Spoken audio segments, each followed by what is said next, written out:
And right now, we are 2 minutes away from the end of the trading day. Romaine Bostick alongside Sonali Basak taking you through to that closing bell. It's a global simulcast. It started. Carol Massar in the radio booth. Matt Miller by our side. Tim Stenovic has the day off. Welcome to our audiences across our Bloomberg platforms, including our partnership with YouTube. A bit of a pullback, Carol Massar, from that rebound rally we saw yesterday, and a lot of that seems to have to do with the economic data. Listen, Matt keeps talking about it. I mean, little moves here in the overall marketplace, but you dig a little bit deeper and you go into something like the S&P 500. You've got some big movers. Axon, we talked to the CEO. That stock's up 16%. Palantir, also up about 8%.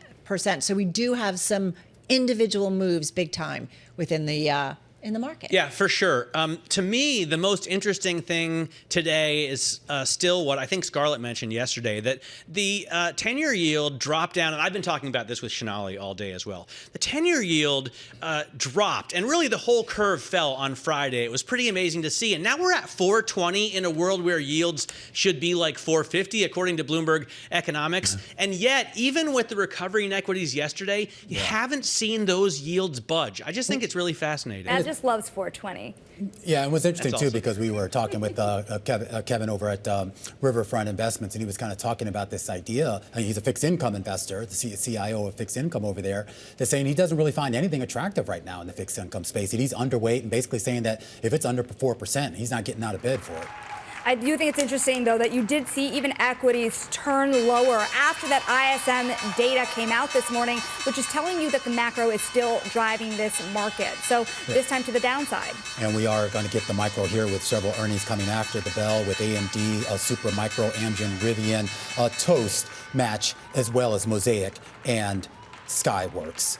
Let's walk you through the closing bells real quickly here. A Dow Jones Industrial Average down more than 60 points or 0.1%. The S&P closes below that 6,300 level by just a fraction of a point, down 0.5%. The Nasdaq down 0.7%. And believe it or not here, this is actually the relative bright spot on the day. Your Russell 2000 higher on the day by 0.6%. All right, you teased Amgen coming out with earnings, and indeed they have crossed the Bloomberg terminal. Let's get to it. The company boosting its 2025 guidance after quarterly results beat Wall Street estimates on the back of strong sales from older medicine.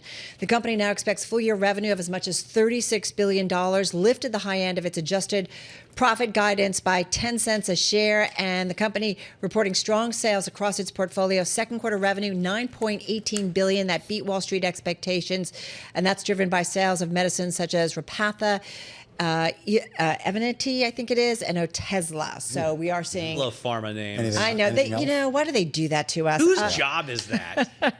Stock is unchanged here in the aftermarket. It's up 15%, though, year to date.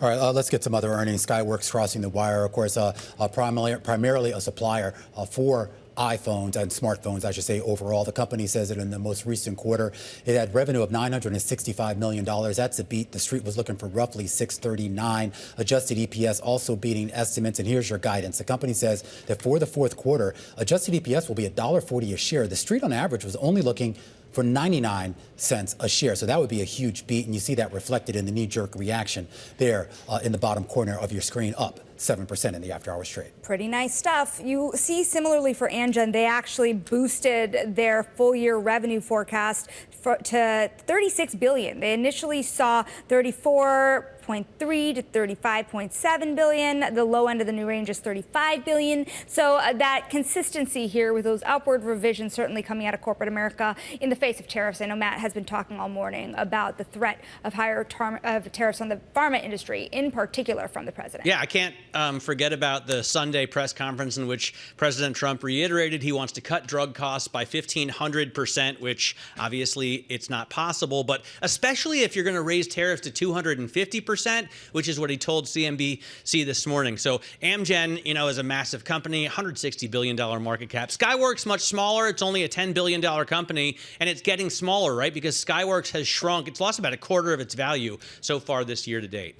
I'm also taking a look here at Trivago as well to see how more of the consumer is doing here. And you're looking at revenue also beating estimates once again. So that's 3 for 3, guys. Yet you are not seeing as warm of a reaction here in the stock price, still down more than 3%. We'll parse through to let you know what the big deal is there. I'm looking at Rivian right now, out with a second quarter loss per share of 97 cents. I was going to say only 97 cents because they lost almost $1.50 a share last year, 146 to be exact.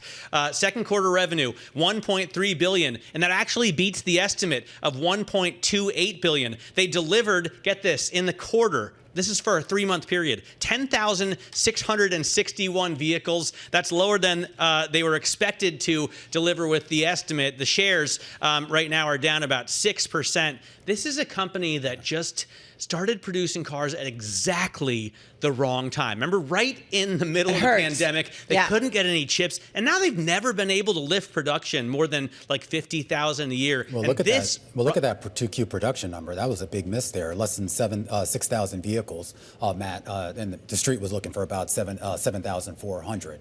So a huge sort of downshift, if you will, on the production side. Yeah, it's pretty unbelievable. They expect to deliver only 40,000 vehicles this year, or 40 to 46,000 at the top end. So even fewer than they delivered last year. It's pretty amazing to me because I think they're such attractive vehicles and they're so powerful. You have one of these too, because you have a big car collection, right? It's like F-150.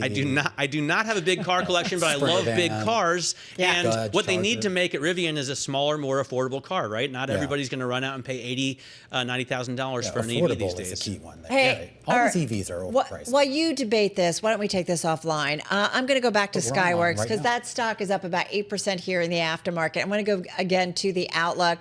The company's seeing fourth quarter revenue of $1 billion to $1.03 billion. The street estimate is $883.1 million.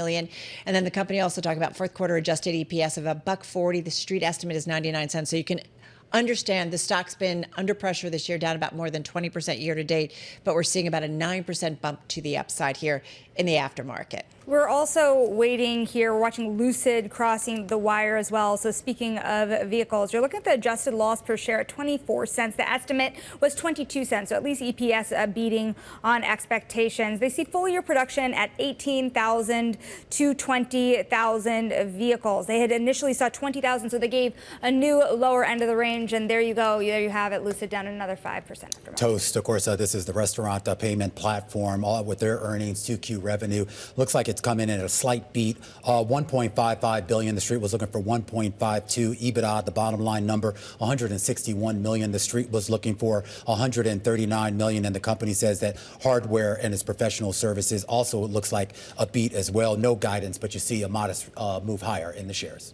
All right, Supermicro is out, and they post, first off, a disappointing fourth quarter adjusted gross margin, 9.6%. The street was looking for 10%. The EPS for the fourth quarter, adjusted EPS, was also a disappointment at 41 cents versus the estimate of 44 cents. In terms of the outlook, they see net sales of at least $33 billion. That's a little bit better than the street's estimate, but the stock is down 13% in the after hours trade. So everything in the fourth quarter missed estimates, and I guess it doesn't matter if they lift their 2026 sales estimates above what the street expects because investors are so disappointed in this company right now. All right, got a quick one for you. Supermicro, as Matt mentioned, down about 11%. Klaviyo, let's get to that one, crossing the Bloomberg terminal.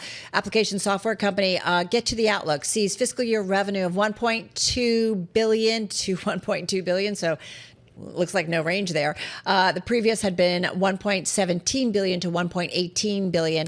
As for the second quarter, revenue of $293.1 million, that is a beat. The street was looking for $278.7 million. You're seeing that stock up about 7.5% here in the aftermarket, and we have seen this stock under pressure this year, down about 25%, but investors moving into it in the aftermarket. I want to take a look at Open Door Technologies as well, because you may remember the meme stock frenzy that has hit this stock. It's now down more than 12% after the market because it says third quarter revenue would be $800 million to $875 million. The net loss of $9 million is compared with $13.7 million. But remember, this is a company that had been extraordinarily run up to until this moment. Revenue actually beat estimates. You're seeing this decline still after market. We don't just remember Open Door, Sonali. We will be talking to Eric Jackson later this hour. So while you continue there on television, Eric Jackson from EMG Capital is going to talk to us. And he was touting this stock before before the meme